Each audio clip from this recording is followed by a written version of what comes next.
Hello students, welcome to with Rahi classes YouTube channel. Students, आज आपको पता है आज हम कौन सा टॉपिक करने वाले हैं? हाँ, आज जो टॉपिक बहुत खास है। अगर वो ना हो तो ना लाइट जल सकती है, ना फैन, ना एसी, और कभी कभी आपकी मम्मी तो गुस्सा भी शांत नहीं हो सकता उसके बिना। तो अब तो सब लोगों को पता चल ही गया होगा। आज का टॉपिक है इलेक्ट्रिसिटी। जी हाँ, इलेक्ट्रिसिटी क्या होता है? वो ये जो सॉकेट पे चुभा होता है, अगर हम उसके साथ कांटेक्ट पे आ जाएं तो करंट अफेयर शुरू हो जाता है। बिल्कुल वैसे ही आज हम पढ़ने वाले हैं इलेक्ट्रिसिटी क्या होगा, करंट क्या होता है, पोटेंशियल डिफरेंस क्या हो। क्योंकि अगर ये समझ नहीं आए तो बवाल मच जाएगा, और बवाल मच गया तो मम्मी के गुस्से से आपको कोई नहीं बचा सकता, पापा भी नहीं। समझे? तो चलिए स्टार्ट करते हैं। ओके, तो क्या होता है इलेक्ट्रिसिटी में बात करते हैं। इलेक्ट्रिसिटी इलेक्ट्रिसिटी की अगर हम बात करते हैं तो इलेक्ट्रिसिटी एक फॉर्म ऑफ एनर्जी है जिसकी वजह से फ्लो ऑफ चार्जेस होते हैं। ठीक है, अगर मैं बात करूं तो इलेक्ट्रिसिटी क्या है? इलेक्ट्रिसिटी एक एनर्जी है जिसकी वजह से फ्लो ऑफ चार्जेस हो रहे हैं। कुछ चार्ज आ रही हैं, कुछ चार्ज जा रहे हैं, चौबीस जगह से बहुत सी जगह मूव हो रहे हैं। बहुत से कॉज इलेक्ट्रिसिटी में उनकी एनर्जी की वजह से हो रही है। इलेक्ट्रिसिटी एक फॉर्म ऑफ एनर्जी होता है जो फ्लो करता है चार्जेस से। जो हमारे इलेक्ट्रिकल डिवाइसेस हैं जितने भी हैं, even your phone, fan, AC, ये सब कुछ, ये सब तुम्हारे इलेक्ट्रिकल डिवाइसेस, ये सब इलेक्ट्रिसिटी का क्या करते हैं, एनर्जी की फॉर्म में फॉर्म करते हैं।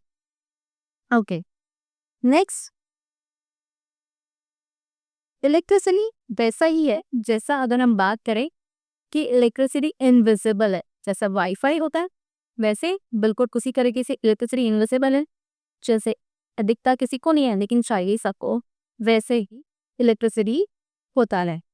इलेक्ट्रिसिटी में अगर हम बात करें इसमें कि तब वो जब मम्मी को गुस्सा आ जाए बिजली का बिल देखने के बाद, और वो बोलेंगे बिजली का बिल तेरा बाप भरेगा क्या, उस फॉर्म में यहाँ पर हो सकता है कि मम्मी को गुस्सा आ गया है बिजली का बिल देखने के बाद से कि पूरा दिन इसी चलाते देते रहते हो उसी। हाँ, उसी के लिए। Okay, let's talk about electricity. Electricity दो तरह का होता है, one is electrostatics, another is electrodynamics. Electrostatics में अगर हम बात करें तो यहाँ पर चार्ज जो होता है वो रेस्ट पर होते हैं, charge is not moving. Okay, वो सिर्फ इंटरनली मूव कर रहे हैं, चार्ज रेस्ट पर है, चार्ज अभी मूव नहीं करेगा, तो उसको हम कहते हैं इलेक्ट्रोस्टैटिक्स। इलेक्ट्रोडायनामिक्स मतलब चार्ज इज एट मोशन, जो भी चार्ज है वो मोशन दे रहा है। ठीक है, तो वो इलेक्ट्रोडायनामिक हो गया, जहाँ पे चार्ज मोशन पर होगा, जब चार्ज एक जगह से दूसरी जगह मूव करता होगा। ओके, नेक्स्ट, चार्ज, जो हम चार्ज एक ही बार बोल रहे हैं, स्टीव है क्या? हमने बोला गो ऑफ चार्ज ही होता है इलेक्ट्रिसिटी। हमने बात किया कि चार्ज रेस्ट पर होगा तो इलेक्ट्रोस्टैटिक्स होगा, चार्ज मूविंग होगा, मोशन में होगा तो इलेक्ट्रोडायनामिक्स होगा। ये चार्ज क्या है, कल ये तो बना लो। चार्ज क्या है? चार्ज, चार्ज मतलब आना जाना इलेक्ट्रॉन्स का। इलेक्ट्रॉन्स आएंगे क्योंकि इलेक्ट्रॉन्स हैं। इसे प्रोटॉन्स का कोई काम नहीं है। हम बात कर रहे हैं सिर्फ और सिर्फ इलेक्ट्रॉन्स, प्रोटॉन्स की नहीं। ठीक है, तो चार्ज एक प्रॉपर्टी है जो अराइज होता है due to loss for the gain of electrons. यहाँ पर प्रोटॉन्स नहीं आएगा। ओके, यहाँ पर प्रोटॉन्स नहीं आएगी। यहाँ की सिर्फ और सिर्फ हम बात करेंगे इलेक्ट्रॉन्स। फॉर चार्ज जो हो सकता है वो नेगेटिव और पॉजिटिव, दो तरह का चार्ज हो सकता है। नेगेटिव चार्ज कौन सा होगा है? नेगेटिव चार्ज में क्या होगा, कोई बताएगा? नेगेटिव चार्ज में वो होगा जहाँ पर इलेक्ट्रॉन्स जो होंगे, जो मेरे इलेक्ट्रॉन्स होंगे वो कम होंगे प्रोटॉन से। इलेक्ट्रॉन्स होंगे वो ज्यादा होंगे, पर नहीं, ज्यादा होंगे। इलेक्ट्रॉन्स जो होंगे वो ज्यादा होंगे प्रोटॉन से, तो तभी वो नेगेटिव होगा। अगर इलेक्ट्रॉन्स कम हो गए प्रोटॉन से तो वो पॉजिटिव हो जाएगा, है ना? तो चार्ज जो होता है, चार्ज वो होता है जहां पर कोई भी प्रॉपर्टी जो अराइज हो रही है लॉस या गेन की वजह से होती है इलेक्ट्रॉन्स की। अगर गेन होंगे इलेक्ट्रॉन्स तो नेगेटिव चार्ज, अगर लॉस होंगे इलेक्ट्रॉन्स तो पॉजिटिव चार्ज। इलेक्ट्रॉन्स से जो चार्ज होता है वो तो नेगेटिव होता है, राइट? तो इसी वजह से अगर गेन होंगे तो पॉजिटिव नेगेटिव चार्ज होगा, अगर लॉस होंगे तो पॉजिटिव चार्जेस। समझे? ठीक है। इसके बाद हमने एटम्स के लिए पढ़ा था कि एटम्स में अगर इलेक्ट्रॉन ज़्यादा हो जाते हैं तो एटम्स का ओवरऑल चार्ज नेगेटिव हो जाता है, और प्रोटॉन ज़्यादा हो जाता है तो ओवरऑल चार्ज पॉजिटिव हो जाता है। ये हमें इलेक्ट्रॉनिक कॉन्फ़िगरेशन में पढ़ा।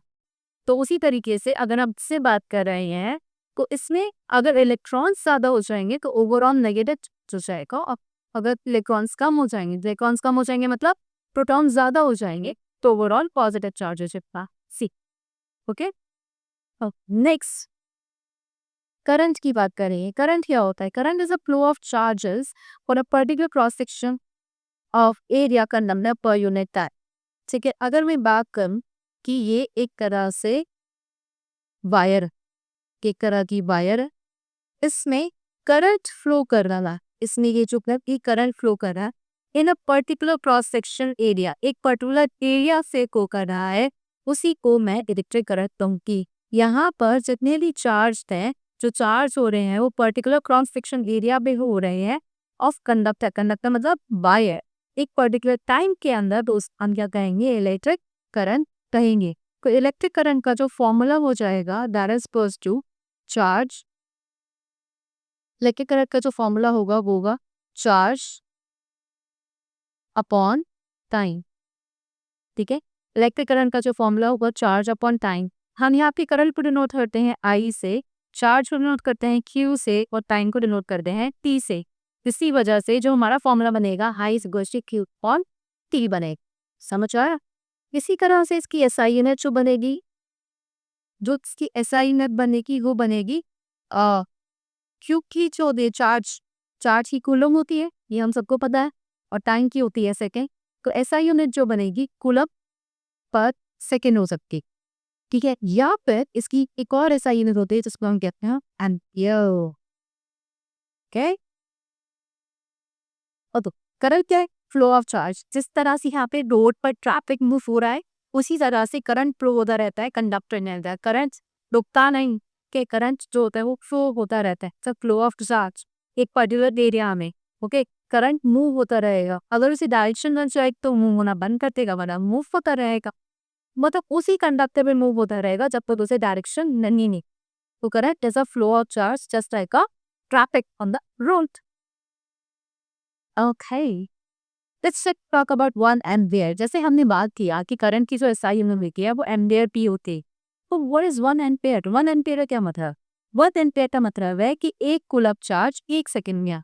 जैसे हमने बात किया था कि जो हमारा आई का फॉर्मूला होता है वो क्यू अपॉन टी होगा, मतलब चार्ज अपॉन टाइम। तो यहाँ पर एक कूलम में अगर मैं एक कूलम की बात कर रही हूँ तो 1 एम्पियर बनेगा एक कूलम में 1 सेकंड के अंदर। ठीक है। ये तो 1 एम्पियर होगा। अगर मैं 5 एम्पियर की बात करूं तो वो 5 पुल-अप चार्ज बनेगा इन 1 सेकेंड। ये समझा? तो 1 एम्पियर होता है कि flow of 1 pull-up charge 1 second में। अगर 1 एम्पियर की बात करता है तो जितने ज्यादा एम्पियर बढ़ते रहेगी उतना ही कूलम का चार्ज भी बढ़ता रहेगा एज पर 1 सेकेंड। ओके। चलो अब हम कैसे फाइंड करेंगे electrons 1 coulomb of charge? Calculate how many electrons एक कूलम में होते हैं। हमारे एक कूलम में कितने नंबर ऑफ इलेक्ट्रॉन्स होते हैं? तो अगर मैं बात करूँ 1 इलेक्ट्रॉन दैट इज परसोस की वैल्यू हमने ऑलरेडी 9 के पढ़ी हुई है, 1.6 into 10 to the power minus 19 coulomb होती है एक इलेक्ट्रॉन की वैल्यू। तो 1 coulomb is equals to 1 upon 1.6 into 10 to the power minus 90। अगर मैं इसको सॉल्व करती हूँ तो मेरा बन जाएगा 10 टू द पावर 90 और बढ़ गया 1/6 यहाँ आ गया। That is equals to 10 to 10 to the power 80, 1/6, और इसको सॉल्व करने के बाद मेरा आंसर आता है 6.82 की नहीं 80। ये हमारा आंसर आ जाएगा। तो हमें पता चला 6.25 into 10 to the power 80 electrons होते हैं 1 कूलम के अंदर। Okay. So next we will talk about ammeter. Ammeter क्या होता है? एमोमीटर हमारा एक इंस्ट्रूमेंट होता है जिसमें से हम मेजर कर सकते हैं करंट के। एमोमीटर, अगर मैं इसको सॉल्व बताऊं तो मैं एमोमीटर का मतलब होता है ampere meter. Ampere meter. Okay, ammeter का क्या मतलब होता है? Ampere meter. तो यहाँ पर ये क्या करता है? ये करता है मेजर करता है, ये इंस्ट्रूमेंट क्या करता है? मेजर करता है कि इस तरह का कुछ होता है। ये जो सुई होती है ना, ये आपको दिखा दी है कि किस तरह से मूवमेंट को, ठीक है, कितना वोल्टेज, कितना करंट है। एमामीटर क्या दिखाएगा? कितना करंट है, वो आपको उसके अंदर दिखाएगा। एमामीटर जो लगाया जाता है, ये ऑलवेज लगाया जाता है इन सीरीज। सीरीज मतलब एक सर्किट जो होगा वो सीरीज में होना चाहिए, लाइन में होना चाहिए, तभी एमामीटर लग सकता है, वरना एमामीटर नहीं लगेगा। ठीक है। Next, direction. जो करंट की डायरेक्शन होती है वो होती है पॉजिटिव से नेगेटिव की तरफ। ठीक है, हमने कि एज्यूम किया था, जब तक देखो हम जब से पढ़ रहे हैं करंट करंट हम बहुत पहले से पढ़ रहे हैं। करंट जब से पढ़े जो हमें इलेक्ट्रॉन पता भी नहीं था, हमें इलेक्ट्रॉन से बता दिया गया बाद में, रदरफोर्ड मॉडल ने बताया कि एटम सब डिवाइडेड होता है इलेक्ट्रॉन्स और प्रोटॉन्स। उससे पहले से हमें करंट पता था, हम उसके बारे में करंट यारी कब से पढ़ रहे हैं। तो उस टाइम पर हम लोगों ने एज्यूम कर दिया था,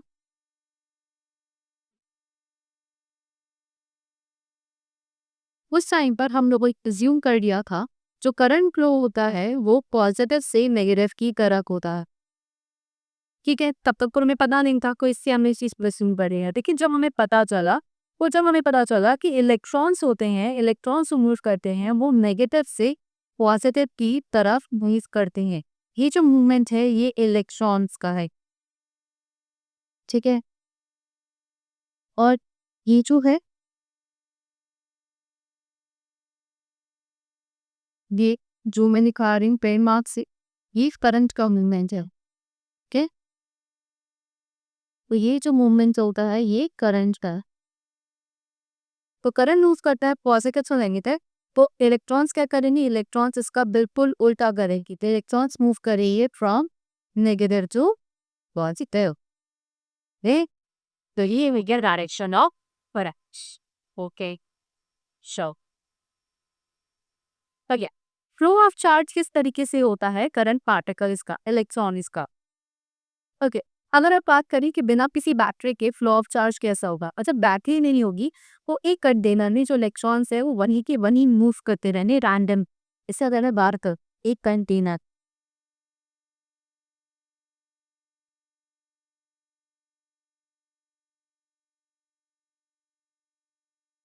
ये करिए, इसके अंदर कुछ इलेक्ट्रॉन्स हैं, ये इसके अंदर ही कहीं ना कहीं मूव करते रहेंगे रैंडम, कहीं से वहीं पर ही मूव करें, कोई पर्टिकुलर डायरेक्शन नहीं, क्योंकि इसके पास कोई बैटरी नहीं।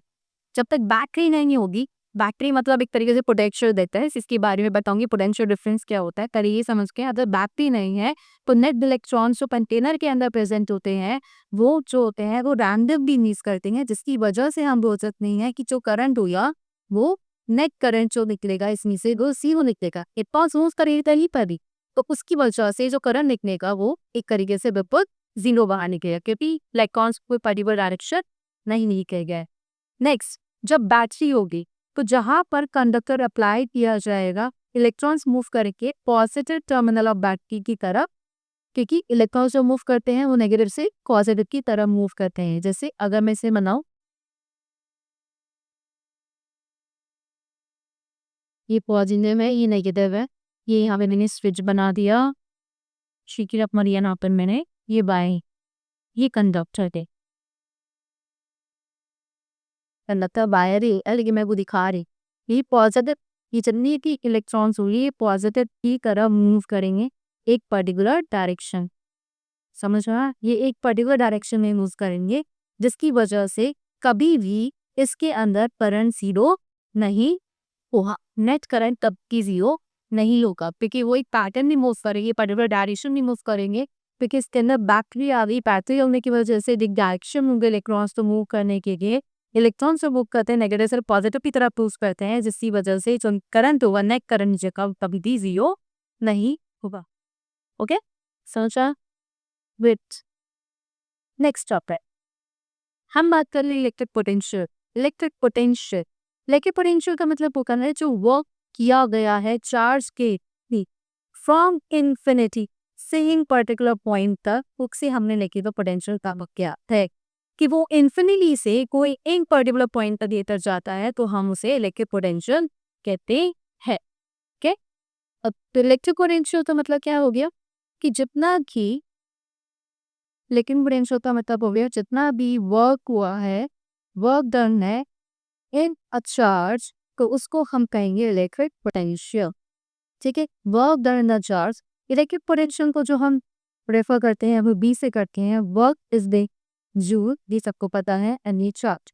तो ऐसा यूनिट क्या होगा इसकी, इलेक्ट्रिक पोटेंशियल की ऐसा यूनिट हो जाएगी जूल पर कूलम, या अब हम इसको बोल सकते हैं जूल कूलम पर इस सही से, या इसकी कौन नाम से देते हैं वोल्ट जी, क्योंकि किसको जो डिस्कवर किया का ये जो बताया गया था ये अलेक्जेंड्रा वोल्ट ने बताया था, that is a great scientist को, इसकी वजह से इसकी एक और जो SI में हो सकती है that is known as volt.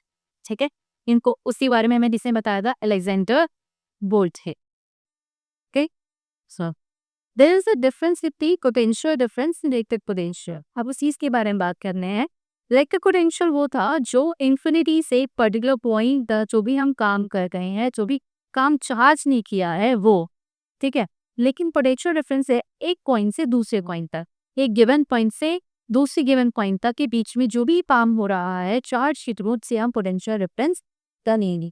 ठीक है, तो यहाँ पर मेन क्या है, गिवन पॉइंट, एक पॉइंट से दूसरे पॉइंट तक के बीच में जो काम हो रहा है उसको हम पोटेंशियल डिफरेंस करेंगे। पोटेंशियल डिफरेंस का मतलब हो गया तुम्हारा वो सेल बैटरी जिससे तुम्हें करंट का फ्लो मिलेगा। ठीक है, को जिसमें इलेक्ट्रॉन्स मूव कर पाएंगे, कि दो चीज तक पानी पोटेंशियल डिफरेंस हो गई। पोटेंशियल डिफरेंस का फॉर्मूला हमारा क्या बनेगा, वर्क अपॉन चार्ज। तो वही ये पोटेंशियल डिफरेंस को भी हम V से डिनोट करते हैं और W अपॉन Q।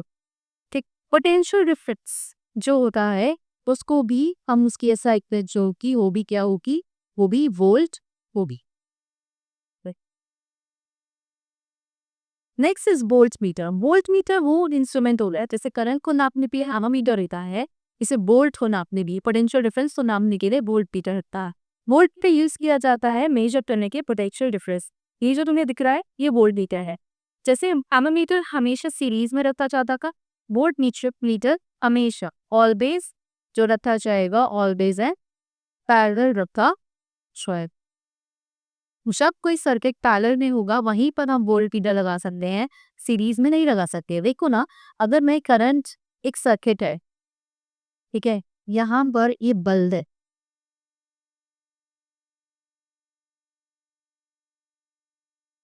ठीक है, अब मैं इसके पैरेलल में अगर वोल्ट मीटर रखूंगी तो ये सही है, ये तो सही है। लेकिन इस सर्किट के अगर पैरेलल में करंट लग गया तो करंट के साथ इस बल्ब के आसपास का दिखाएगा कि इस बल्ब के आसपास कितना करंट फ्लो कर रहा है, राइट। तो वही सेम चीज है कि हम वोल्ट मीटर को पैरेलल में रख सकते हैं बट करंट को पैरेलल में नहीं रख सकते हैं। और से ठीक है, तो आज के लिए इतना ही। अभी हमने इसमें से 3 टॉपिक डिस्कस किए हैं। वन इज इलेक्ट्रिसिटी, इलेक्ट्रिसिटी क्या होता है, सेकंड करंट किया हमने, on third is potential difference. इसमें अभी हमारे बहुत सारे टॉपिक बचे हैं जैसे Ohm's law, factor resisting on पूस लॉ एंड मेनी मोर। उसी बारे में हम बात करेंगे कभी वीडियो की। तो अगर आपको ये वीडियो बिल्कुल भी थोड़ा भी पसंद आया हो तो डू लाइक कीजिए, शेयर कीजिए, अपने दोस्तों को बोलिए यहाँ देख लो एग्जाम आने वाला है, पढ़ लो भाई, पढ़ के पूरा काम आ जाएगा लाइफ में। ठीक है, तो चलिए हम आपसे मिलते हैं अगली क्लास में, अगली वीडियो में, अगले लेक्चर में, पार्ट 2 में, जिसके हम बात करेंगे ओम्स लॉ के बारे में। Thank you so much, bye bye, have a good day.